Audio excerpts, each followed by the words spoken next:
Welcome back to the program agenda, and I'm your host, Cito Beltran. And just as an update on the Ukrainian situation, the Philippines has joined 139 other countries in voting for a United Nations General Assembly resolution on the humanitarian consequences of the aggression against Russia.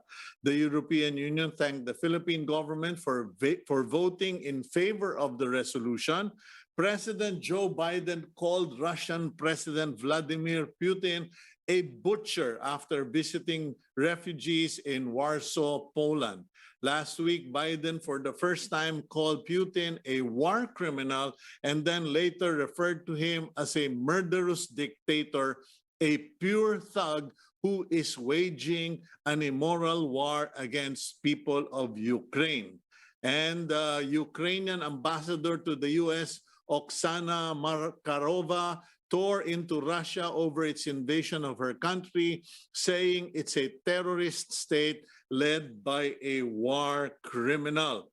Now, at least 5 people were reportedly injured last Saturday after 2 missiles struck Lviv, Ukraine. U.S. Ambassador Julian Smith told NATO that there's no evidence yet that the Kremlin will limit their sights on the Donbas region.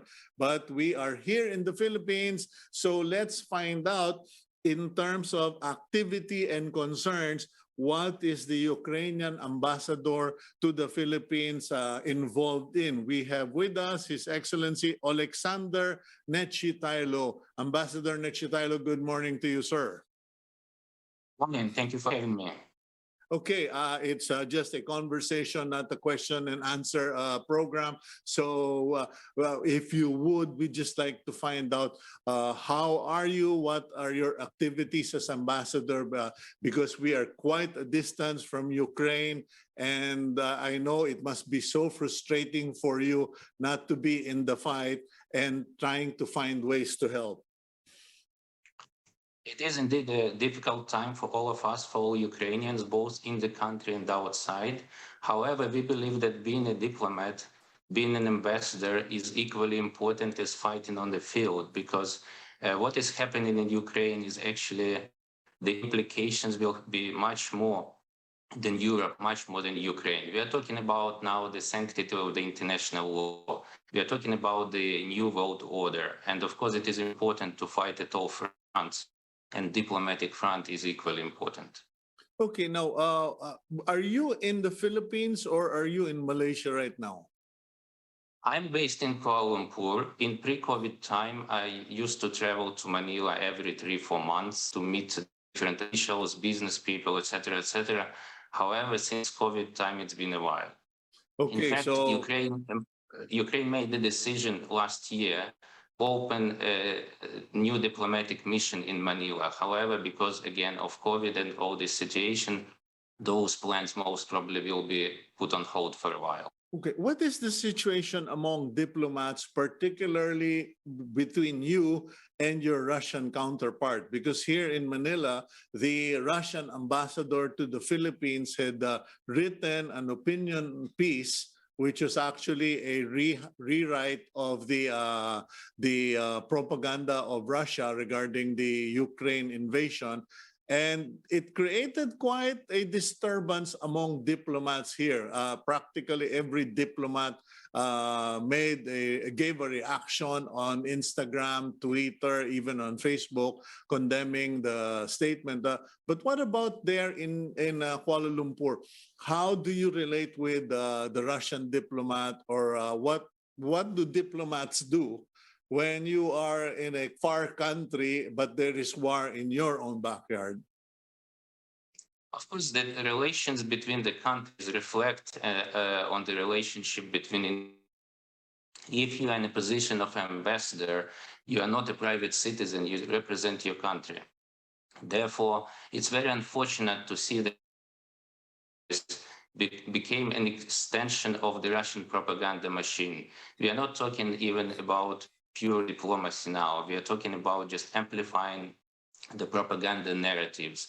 And it's quite unfortunate because it's been always the case when Russian diplomacy was considered to be one of the most respected in the world. However, I feel very sorry about the colleagues from Russia because they are in a position, even if they disagree with the line, they have to amplify those messages. As far as Ukraine is concerned, it's easy for us because we are speaking the truth. We are trying to deliver what the real situation on since the truth is on our side, we are always in a stronger position. I was very impressed by the reaction of the diplomatic corps in Manila on the piece that you mentioned of the Russian ambassador opinion that was published in the press. Similar in KL, I enjoy a lot of support from my colleagues from different countries, not just limited to the European Union and US. I receive a lot of personal messages of encouragement, both official and personal. So it keeps us going and it keeps us motivated that the crimes that are being committed by the Russians in Ukraine will not be unpunished. Okay, I wrote about an I wrote an article in the Philippine Star today where I shared my discovery that in Ukraine, farmers and veterinarians and people who are involved in the production of food and related food security are exempt from going to the front line or going to battle because the government wants them to continue producing food because that's the next concern. Now, for you as a diplomat, what's your assignment? What particularly are you supposed to do in a situation like this? Making sure that we have very strong solidarity among the international community. We have to isolate the aggressor.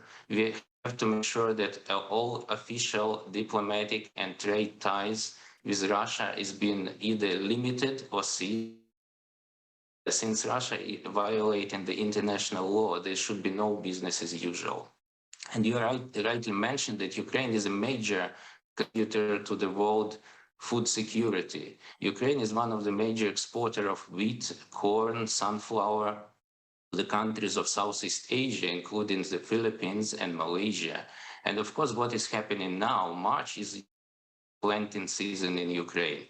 Therefore, it is important to make sure that all the farmers being available to planting on time, because if Ukraine fails to produce the crop, the whole world will be affected.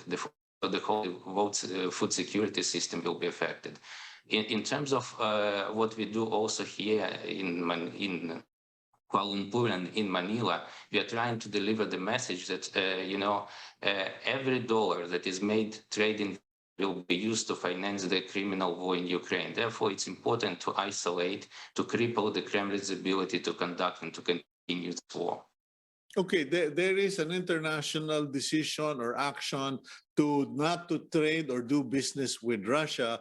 But what is being done by the international community, NATO, and to help Ukraine to be able to ship out their produce? Because as you pointed out, you're second in the world in terms of corn and wheat. And in the papers today, the Philippines will be importing so much corn and the region needs so much wheat. How will Ukraine get it out? Is there a plan on the side to get this product so that Ukraine can have the money and the world can have the grains? Absolutely, we are working on a different logistics solution. One of it is to move the crops, the grains, by train, by the railway. From Ukraine, it goes to the neighboring countries in Eastern Europe, and on it's been shipped by the sea. Since all the trains been blocked by the Russian Navy now, the most viable and the most reliable solution for this kind of situation. Even as we speak, I read that the first batch of Ukrainian corn been shipped to Poland, and from Poland by train, and then from Poland it will go through the seaport to the client. So Ukraine being a responsible member of the community, we are making sure that even under those very difficult circumstances, we fulfill all our obligations. What is the feeling on the ground or among Ukrainians regarding this war with Russia? Are you just, because you have no choice, you're just going to sit it out and fight to the last man? Or do you believe that it will be resolved sometime in the next 2 months or 3 months? How much longer can Ukrainians resist Russia without the NATO imposing a no-fly zone? We are broken, but our will and our strength and our determination to resist is not broken. We are defending our land and we are standing there. We are not going to give up. We are protecting our freedom, our way of life, our shared values, and therefore we're not going to last. We don't know because we are not the one who started this campaign, but we will be the one who to make sure that the righteous people, the righteous cause will win.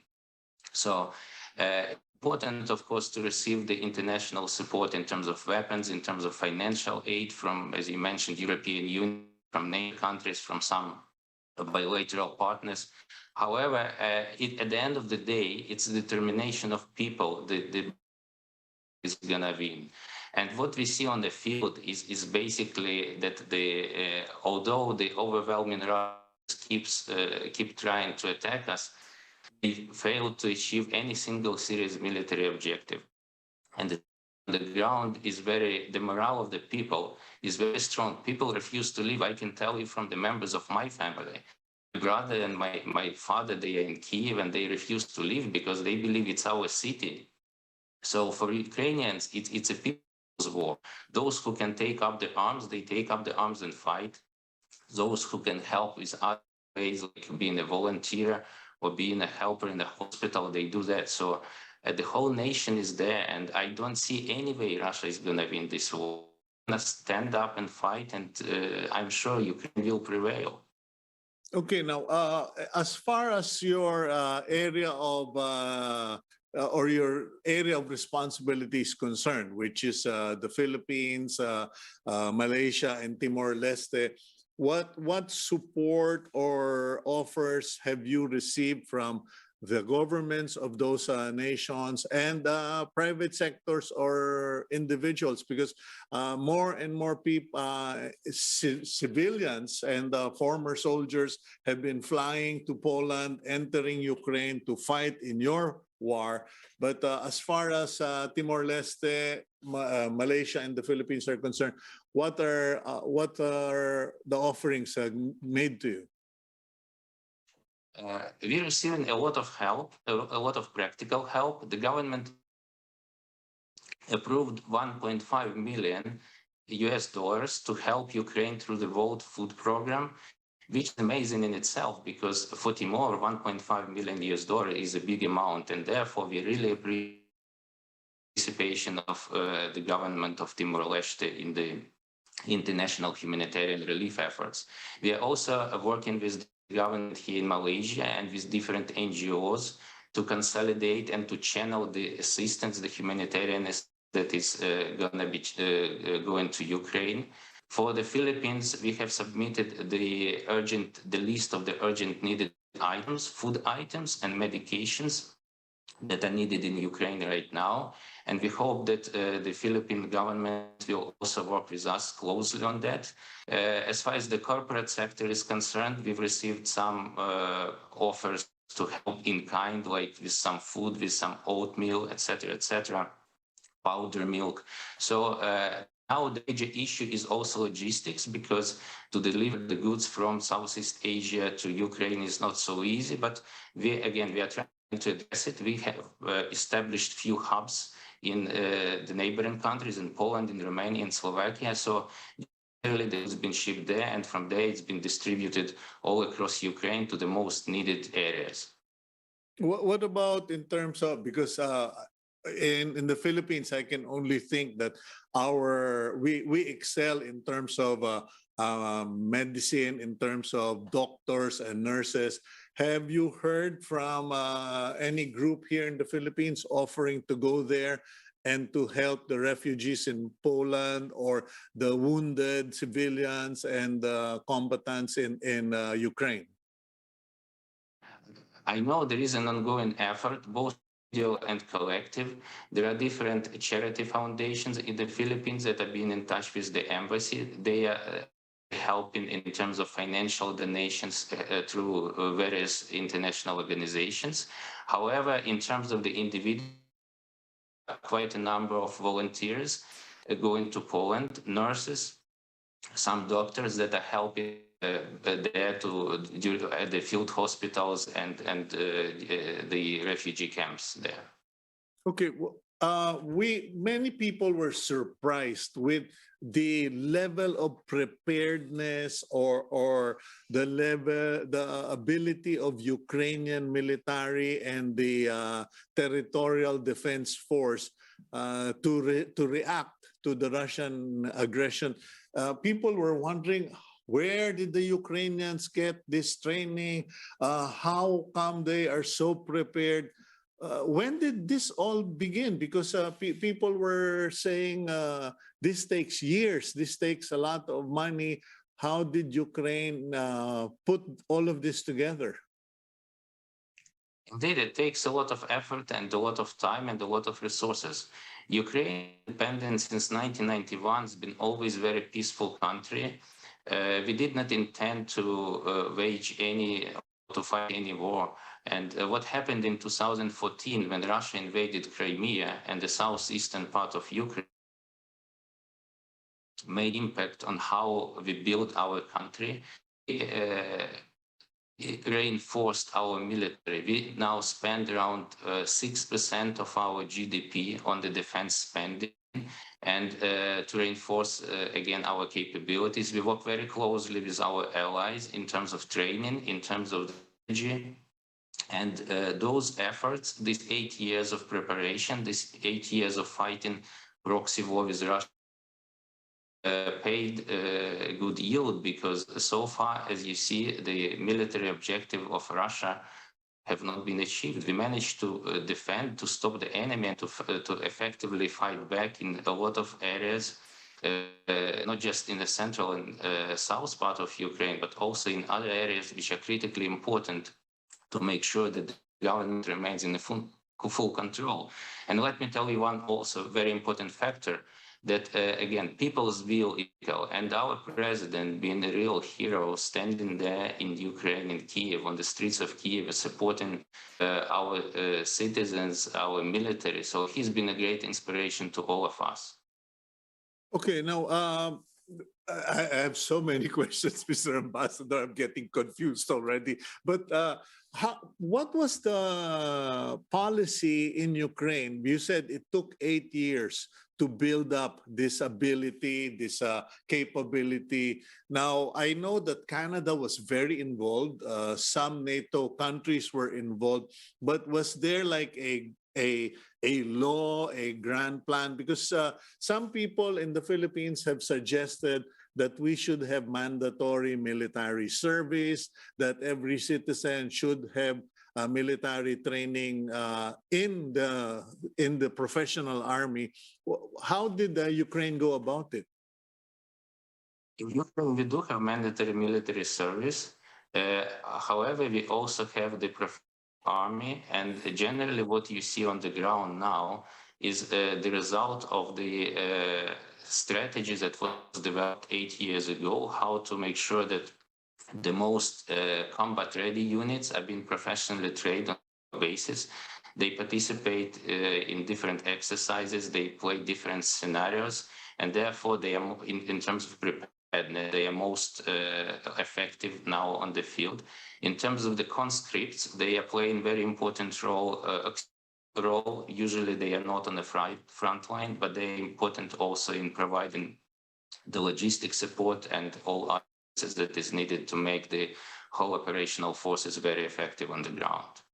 So Ukraine engaged with different countries, because like right now here in Manila, we have the Balikatan exercises, the US-Philippine military exercises, the biggest ever. And so in terms of preparedness, Ukraine did many of that with different countries? Absolutely, we did it on a bilateral basis, and we did it also joint military exercises NATO countries. Don't forget that Ukraine officially applied for membership in NATO, and it's enshrined in the constitution. And that's the process that requires a lot of efforts in terms of realignment of the compatibility, military strategy, etc., etc. So it's been a process. And again, what we see on the field now, it's the result of years of thorough preparation. Okay, what is the situation now as far as the conflict is concerned? Because Russia has said that they will just pull back to the Donbass area, and then people are saying that the Russians are getting beaten, but there are many towns in Ukraine that have been leveled to the ground. What do you make of all of this, Ambassador? It's very unfortunate that the civilians have to pay a very heavy price for this invasion. As of now, we are talking about 11 million refugees, 6.5 million internally displaced persons, and another 3.5 million Ukrainians fleeing overseas. So we've seen all these horrific images from Mariupol, from Kharkiv, where cities with millennial history being flattened to the ground by the indiscriminate bombing, indiscriminate shelling. And that's unfortunately the strategy that was used by the Russians previously in the two wars in Syria, when the cities were bombed and civilians were suffering. So in terms of the solution of the conflict, the solution can be only one. Until the last invader leaves Ukraine, we're not going to rest. And things like sovereignty and territorial integrity are sacred for us. For the final solution, in our opinion, should include the full withdrawal of Russian forces from all Ukraine, and that includes Crimea, by the way, and the temporary Donbass.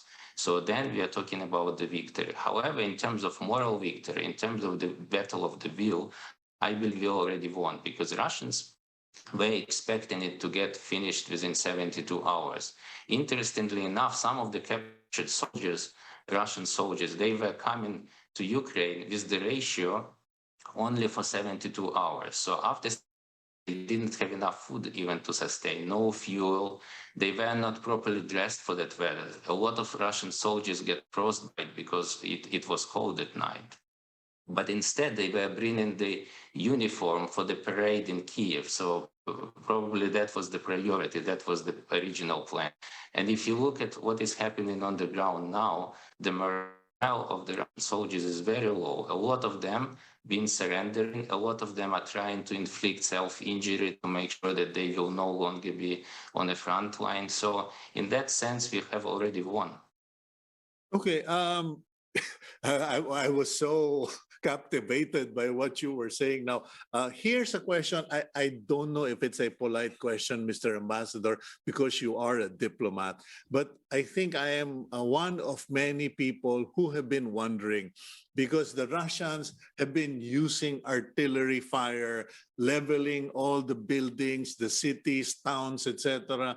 But some people like me kind of wonder, why are the Ukrainians not shooting at Russia?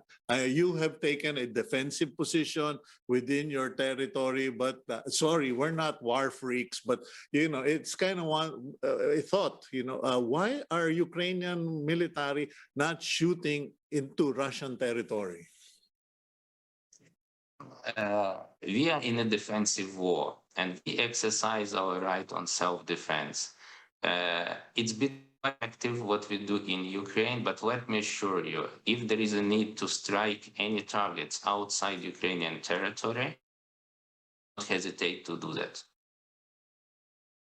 Okay, well, that I do hope it doesn't come to that, Mr. Ambassador. Now, last question: why should Malaysians, Filipinos, and I don't know what Timorese, I think Timorese people be concerned and show support for Ukraine in this a very difficult time? I think it's just not the matter of pure empathy. What is happening in Ukraine will have a profound impact on the world, and it will have impact on every person's life. Look, Ukraine is a major factor for security. So we already see that the oil prices in the world market is increasing. means that it will affect every consumer in the Philippines, in Timor, or in Malaysia. So in terms of human suffering, 11 million refugees. So absolutely unacceptable situation in the 21st century.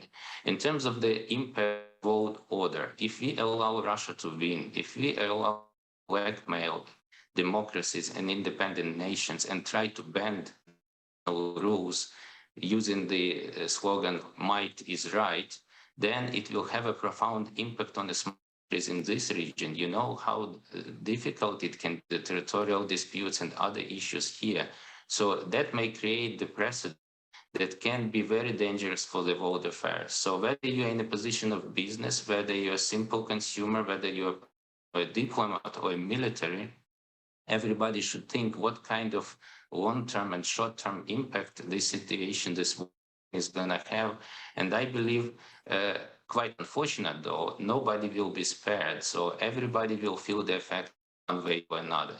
So therefore, I believe it has to be a concerted effort to make sure that we will achieve peace as soon as possible. The still trying to recover from the COVID pandemic.